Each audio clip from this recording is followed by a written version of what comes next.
لباس اجرامون هم پوشیدیم. اصلا یعنی خیلی عجیب بود. بریم تو کارش. خوشمزه. اینکه من خیلی فن ویسکی نیستم، برام خیلی بوی الکلش زیاده همیشه، ولی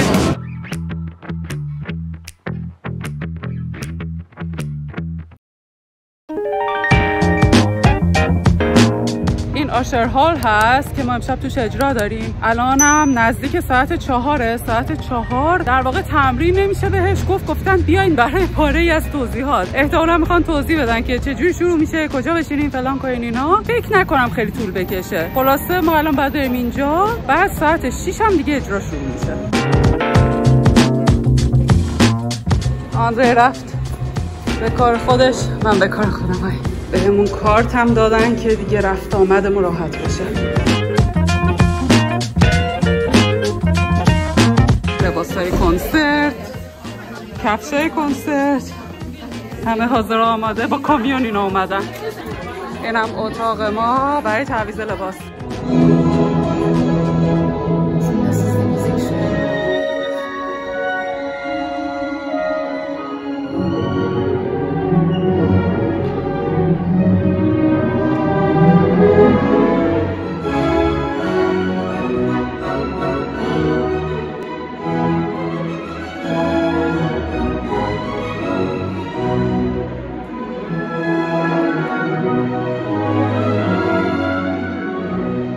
حدود 4:30 بعد تا الان ارکستر داشت تمرین میکرد یه تیکه هایی و الان دارن نمیدونم یه سری سازای کوبه‌ای رو جابجا میکنن. هنوز ما تمرین خاصی نکردیم، اینجا نشستیم منتظریم. 346 minutes later.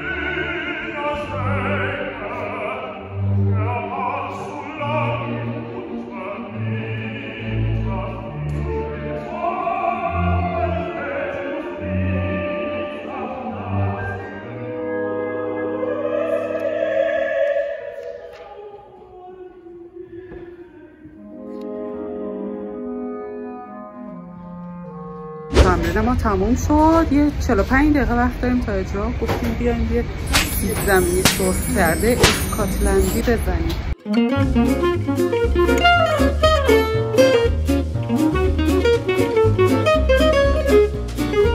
بریم تو کارش.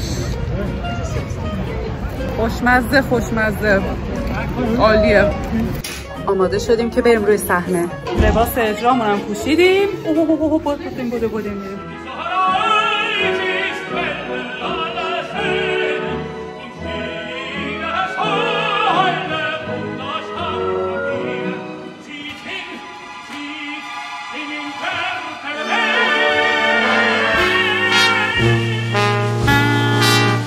اجرای ما تموم شد. بریم آبشخوری.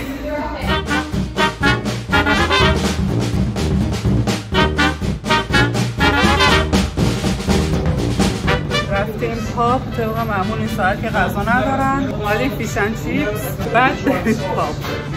It's good? Yeah. So big. Very big. So fish for you, chips for me. ببینین شب اینجا چقدر شلوغه. اینجوری ملت وایسادن سوار اتوبوس شن. اینم اینور. افتضاح شلوغه شهر. خیلی شلوغه. فکر کنم دلیلش که هتل‌های اینجا این موقع خیلی گرونن همینه. حالا ما که هتلمون رو اپرا هاوس داد، ما یه روز بیشتر خودمون میمونیم. یه روز رو ایر بی ام بی گرفتیم. از 7 سال پیش هم پولش رو دادیم و گرفتیم که مثلا یه قیمت به نسبت معقولی. مثلا چند هفته پیش چک می‌کردم زیر 300 یورو اصلا یک دونه یه در اتاق پیدا نمی‌شد تو این شهر برای یه شب. نمیدونم چی شد، اتوبوسه کلا وایساد، ماشینم خاموش کرد، چراغای اون جلو هم خاموش کرد. وایسادیم الان 5 دقیقه 10 دقیقه است این ایستگاه وایسادیم. همین. Lot of boring math later. خیلی عجیب بود. اصلا نمیدونم چی شد. من فکر کنم که یه آقای اومد سوار شه، راننده بهش گفت جا نداریم و اونم گفت نه من باید برم خونه، من باید برم این چیزی. بعد راننده قشنگ خاموش کرد ماشین وایساد. من فکر کنم به این هدف که تو بیرون نری من نمیرم.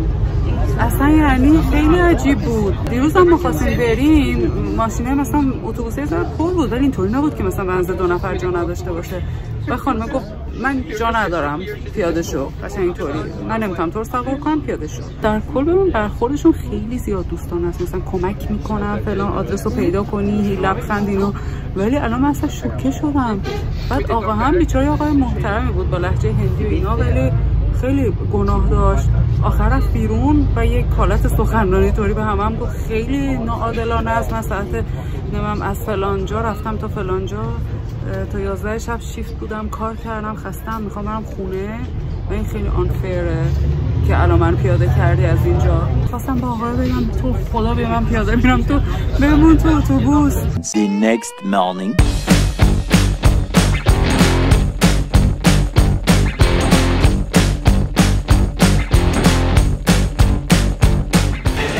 اینجا میتونی بوک کنی، بعد مثلا بگی از کدوم خوشم میاد، بعد برات میریزن توی این لیوانا. گفتم این آب برای چیه؟ گفت بعضی از بیسکویت ذره آب نیاز دارن، یه ذره مثلا باید رقیقشون کنی. همین. گفت هر کدوم خواستی بگو بیارم امتحان کنی.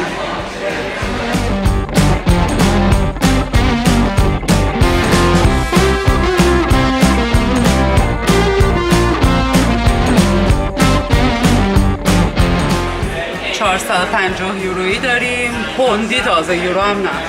560 تایی، 610 تایی. چه قیمتی میخواین؟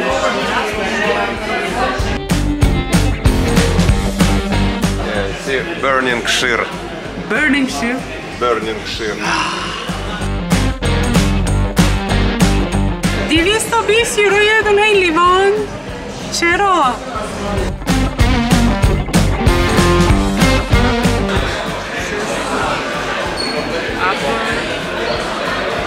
چیزای کاراملی و اینا، با اینکه فکر میکردم شیرینن و احتمالا خوشم نمیاد، از اونها بیشتر خوشم اومده.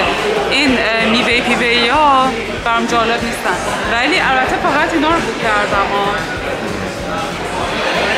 یکیشو امتحان کنیم ببینیم چطور داریم.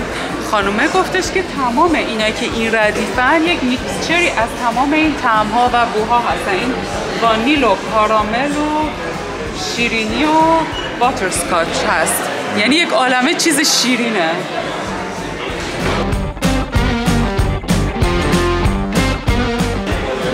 خانومه گفت اول بو کن، به کارامل و شکلات و اینا فکر کن. Smells good I have to say. اینکه من خیلی فن ویسکی نیستم، برام خیلی بوی الکلش زیاده همیشه، ولی yeah, I like it. It tastes and smells like very good stuff. خب اگر که میخواین آندری رو بهتر بشناسین، لینک ویدئوهای واین تیستینگ رو میذارم اینجا، میفهمین که الان هم اینو تموم کرد. خیلی زیبا. سیستم چیه کلا؟ اتفاقا در اینجا سلیقه‌مون خیلی هم گرون نبود. این 68 پونده قیمتش، که البته خب ما فقط همین یکی امتحان کردیم، اونای دیگه اصلا امتحان نکردیم. از این خیلی خوشم اومد، ولی میگم حیف دیگه چمدون اینا نداریم، نمیتونیم یعنی بدیم به بار. دفعه دیگه میایم اسکاتلند باید چمدون بوک کنیم.